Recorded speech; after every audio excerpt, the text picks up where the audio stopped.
Queridos amigos, soy María Isabel Albuja, soprano, y el día de hoy estamos transmitiendo desde la Fundación Teatro Nacional Sucre. Estoy feliz, acompañada de tres grandes invitados a quienes ustedes ya van a conocer. El día de hoy vamos a hablar acerca de la ópera con el maestro Alejandro Chacón, quien nos visita desde Colombia. Buenas tardes, maestro. Con Diego Arteta, quien ha sido hasta el mes pasado el presidente del directorio de la Fundación Casa de la Música, y con mi gran amigo y tenor, el cantante Jorge Casís, a quienes ustedes conocen ya de sobra porque ha participado en muchísimas producciones de la Fundación. Alejandro, querido, en esta mañana, ¿cómo te sientes en el Ecuador? Cuéntanos un poquito cómo estás aquí, por qué estás aquí, qué nos vas a hacer esta vez con tu visita. Bueno, estoy muy contento de estar aquí nuevamente. Esta es mi tercera visita al Teatro Sucre. Estoy feliz de reencontrarme con muchos amigos, tanto sobre el escenario como detrás del escenario, la gente de Tramoya, hay mucha gente que está desde el primer día en este teatro.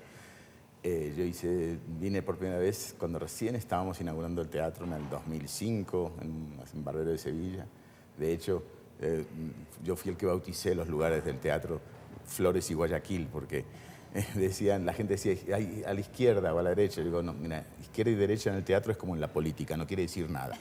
Tienes que decir izquierda de público, izquierda, no, entonces mejor ponerle nombre a las paredes.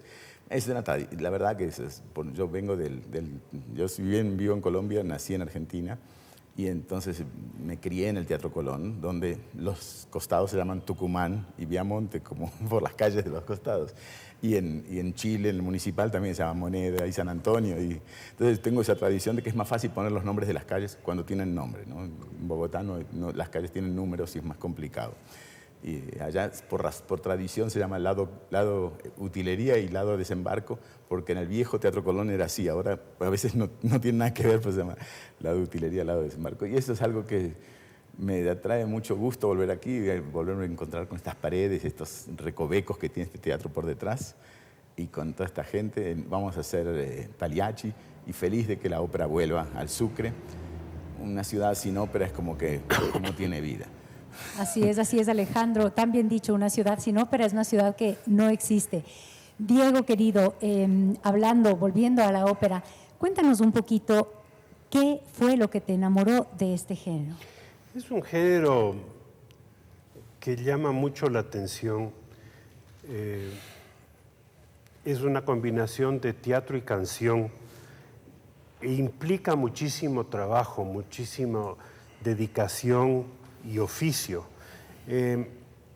Siempre ha habido una cierta resistencia a la ópera, yo creo que más que por desconocimiento. Y llega un día en que uno descubre esta maravillosa evento musical, teatral, de escenografía, y no puede uno dejar de enamorarse. Entonces es la atracción a una presentación muy completa, que toma de todas las otras diferentes artes y las concentra en un escenario y le llena a uno el alma. Así es, tan acertado, tienes toda la razón. Jorge, querido, tú que eres tan conocedor de todo esto, bueno, al igual que Alejandro, por supuesto, que Diego, pero sé de primera mano que tú realmente has vivido, has respirado la ópera, has mamado, como dicen en Italia, la ópera. ¿Qué es para ti la ópera? ¿Qué es? Es la vida. Es la vida y no solamente la vida en sí, sino la razón de vivir. Es algo muy especial. Yo vengo de una familia que no hay músicos. Fui el bicho raro de la familia. Descubrí la ópera en un par de discos de vinil viejísimos, y de allí me enamoré, y allí comenzó esta pasión. Y para mí es eso, es la vida y el por qué vivir. Que así es, para tantas personas la ópera es la razón de la vida.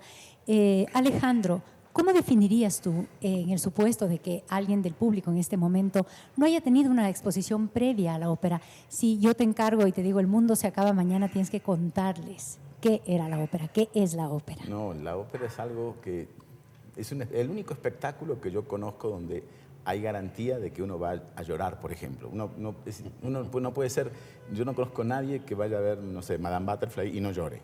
O sea, eso es algo que provoca la ópera en el ser humano, unas emociones que son a pesar de uno. O sea, yo he hecho Butterfly no menos de 5 veces y yo lloro en los ensayos. O sea, cuando Sharp les trae la carta, uno llora. Porque la ópera tiene eso de emocionante, que es la música y el canto. Las voces en vivo, o sea, alguien que nunca... La gente hoy día está acostumbrada a escuchar todo amplificado, micrófonos, ¿no? Cantantes que no tienen ninguna voz y con tuner, no sé cómo se llama esa vaina, y son los discos que compran. Escuchen una voz de verdad, una voz educada que puede cantar sin micrófono en un teatro. Yo la semana pasada estaba en un concurso de canto en Lima, de jurado. Y vino un muchachito mexicano de 26 años, cantó a Teocara, y a mí se me cayeron las lágrimas por la voz. O sea, ni siquiera ganó, además, ¿no? Pero un re dado por un tenor a toda máquina, en vivo, hace brotar las lágrimas. No me digan por qué. Yo siempre le digo a la gente, cuidado si van a ir a la ópera por primera vez, porque este es un virus incurable. Después de que van una vez, van a querer ir siempre, porque la gente que dice que no le gusta la ópera, en el 99,9% nunca han visto una ópera. Los que han visto una ópera ya no pueden decir lo mismo. Yo tengo, y no es un problema, la gente dice, ay, pero eso es algo elitista. No, mira, desde que la ópera tiene subtítulos, eso es como ir al cine. De hecho, la ópera es el cine de nuestros abuelos, que fue lo más grande que había inventado el ser humano hasta que se inventó el cine, que es copia de la ópera, no del teatro. Porque en el cine, especialmente cuando se inauguró el cine mudo, los temas, uno ve las películas de cine mudo, Tosca, Siegfried, no sé qué, trataban de robar público a la ópera y ponían la orquesta en el foso. Y los teatros de los cines de la época eran con foso de orquesta. Claro, así es. Entonces, bueno, eso es, ¿no? Si ¿ustedes estudian para ir a ver una película? No, bueno, para la ópera tampoco hay que estudiar. Una vez un barítono, amigo venezolano, un periodista le preguntó, mire, para los que no entienden la ópera, ¿usted qué le diría? Dice, ¿a ti te gustan las mujeres? Sí. ¿Y las entiendes? No. Bueno, la ópera es igual. Dice, no tienes por qué entenderla, ve y disfrútala. Y de verdad, la ópera es eso. La ópera no hay que estudiar, no hay que hacer nada previo. Ir y dejarse sorprender por lo que va a haber en el escenario. Efectivamente, la ópera fue un género que nace para la diversión de todo el pueblo, de todo quien quiera llegar a la ópera. Y si bien se la asocia mucho con las élites al día de hoy, como dice Alejandro, todos vemos películas, todos vemos Netflix, todos tenemos acceso al entretenimiento, pues la ópera es simplemente, yo diría, el género rey del entretenimiento y es muy importante por esa razón preservarla. Diego, ¿cómo ves la ópera al día de hoy, desde tu perspectiva? A ver, yo creo que la ópera no va a perder nunca relevancia. Es un espectáculo que es muy atractivo, estoy de acuerdo con Alejandro, que uno se envicia, se queda atrapado por esta maravillosa expresión de arte. Y creo que es tan presente ahora como antes.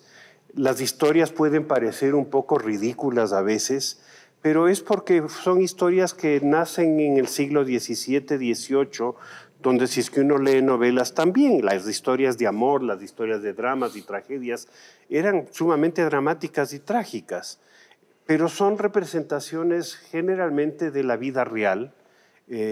Pagliaccio es efectivamente una ópera que cuenta una historia que sucedió. Entonces, es como contar en el cine historias del mundo, de la vida real. Y yo encuentro que está muy presente y es importante que las personas atiendan, que vayan y conozcan esta dimensión tan maravillosa del asunto. Así es, y algo que hay que recalcar en la ópera es que son temas que si bien, como dice Diego tan acertadamente, quizá pueden sonar antiguos, son temas vigentes. Los celos, el amor, el desamor, la traición, son todas las historias de la ópera. Hace mucho tiempo se presentó aquí Traviata, me parece que tú la dirigiste, sí. Alejandro, precisamente. Y claro, la vendían al público, decían, vengan a ver este culebrón, porque es que eso es, ¿no? Es la telenovela del siglo XIX. Cuando no existía el cine, esto es lo que era. Y la gente iba al teatro y a veces dicen, uy, qué larga es esta ópera, pero piensen que cuando se hizo esta ópera, que es en 5 actos, por ejemplo, las francesas, que son en 5 actos, porque la idea era que tuvieran 4 entreactos, porque cuanto más durara mejor, porque si no, tenían que volver a la casa a leer con luz de vela. No había radio, no había internet, no había televisión, no había nada. Esto era lo máximo que podían tener. Y entonces el público pedía que ojalá empezara la ópera a las 6 de la tarde y terminara a la 1 de la mañana, porque así tenían una noche completa. Y en los entreactos comían o jugaban, había de todo. Era el lugar de diversión, era la ópera. Y no fue pensada para una élite, al contrario. Nació en los palacios, pero se mudó al teatro enseguida, a los 50 años máximo de que se hizo la primera ópera. Ya empezaron en Venecia, donde un empresario se dio cuenta que eso era un buen negocio y hizo un teatro y cobraba boletas. Para fines del siglo XVII, mediados del siglo XVII, ya había 28 teatros de ópera solo en Venecia, del éxito que había tenido el espectáculo, ¿no? Eso hay que entenderlo, eso era, ¿no? Así es, Alejandro.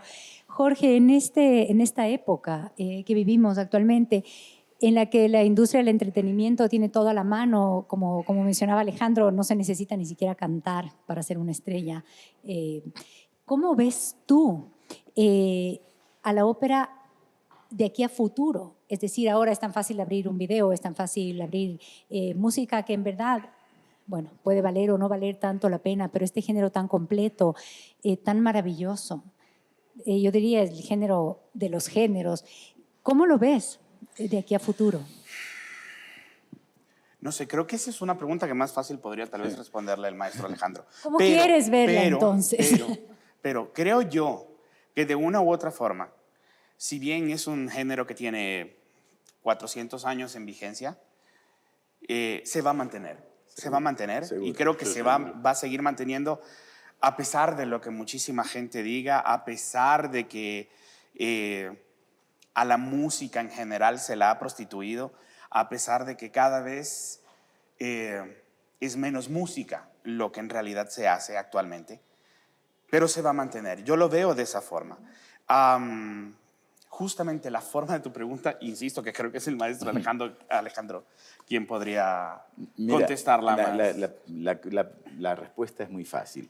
Solamente en estos años se han estrenado no menos de 700 óperas nuevas. Hay compositores en todo el mundo. De hecho, yo por primera vez voy a hacer un estreno mundial el año próximo. Un compositor colombiano está escribiendo una ópera, una cosa rara, es una ópera contemporánea para orquesta barroca, porque es, vamos a hacer La vida es sueño de Calderón de la Barca puesta en música, que yo trabajé con el libretista, hicimos el libreto, y bueno, es muy interesante cuando uno parte de un canvas vacío, blanco, y tienes que empezar y no hay ninguna referencia, ¿no? Pero es muy bonito y hay cantidad de compositores. En Estados Unidos se estrenan cientos de óperas todos los años. Hay compositores americanos escribiendo y se reponen. No es que se estrenaron y nunca más, porque hay óperas modernas y el público es joven. Hoy día, antes era normal ir a la ópera y ver puras cabecitas blancas. Hoy día ves muchachitos, porque cuando un joven va a la ópera, queda fascinado y se da cuenta que lo que vio hasta ahí no tenía nada que ver con lo que... Yo tengo una cantidad de chicos que estudian canto y le pregunté, ¿tú por qué viste a la ópera? Bueno, porque yo cantaba folclore, no sé qué, y un día fui a la ópera y dije, no, yo quiero cantar, es así. Entonces se ponen a estudiar canto de verdad y ven que... yo siempre digo, el cantar ópera es al canto lo que la neurocirugía es a la medicina. O sea, es el punto más elevado, más excelso, la técnica más difícil es cantar ópera, y realmente orientar a los muchachos para que canten lo correcto, cuál es el repertorio, cuál es el color de voz, darse cuenta si uno es un tenor lírico o un tenor o un barítono. Ese tipo de detalles les lleva un proceso, porque a diferencia de un pianista que simplemente tiene que aprender a tocar piano y tocarlo muy bien, aquí tienen que además descubrir qué instrumento le tocó, cuál le dio la naturaleza, si es que le dio un piano, si le dio un violín o una viola o un cello. Y eso es muy difícil. Esa parte, especialmente chicos jóvenes que todavía no tienen a lo mejor la voz totalmente colocada, claro. Es muy difícil. Y de eso depende si harán carrera o no. Bueno, dentro de otras cosas. Hay una infinidad de cosas.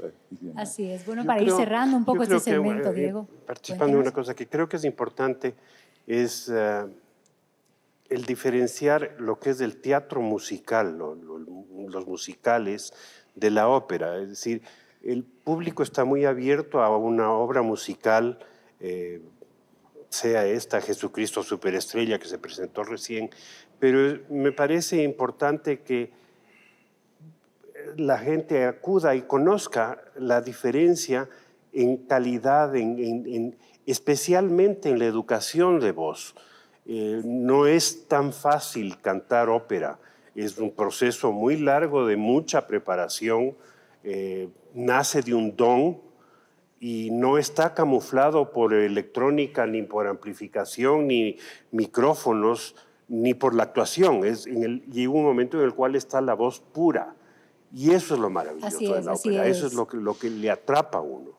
Sí, muy acertado lo que Diego dice. Y bueno, para cerrar este segmento, Jorge, querido, ¿qué le dirías tú a las personas que quieren incursionar en este género, con toda tu experiencia, con todo lo que ha mencionado Alejandro? Que no le tengan miedo, porque es lo primero lo que la gente siente. El que es algo distinto, el que es algo extraño, el que no lo van a entender, al contrario. A pesar de no dominar el idioma en el cual se esté cantando una determinada ópera, finalmente se entiende, porque la música y la voz lo que expresan son sentimientos, y es justamente eso lo primero que llega. Entonces es eso, más que nada el que no tengan miedo, el que se acerquen y el que disfruten de la ópera, de la música, de lo que todos los compositores nos han regalado a lo largo de estos 400 años de historia que tiene la ópera. Y hay subtítulos. Exactamente. Pueden leer. Nunca ha sido tan fácil acercarse. Van a ver una película en chino y no les da miedo que la película sea en chino. ¿No es Nunca cierto? ha sido tan Pues fácil sí. acercarse y entender la ópera como el día de hoy. Óperas contemporáneas, óperas tradicionales. Les invitamos, amigos queridos, a seguir las redes del Teatro Sucre para estar siempre al día. Muchísimas gracias, Alejandro, Diego y Jorge, por este momento tan bello de conversación.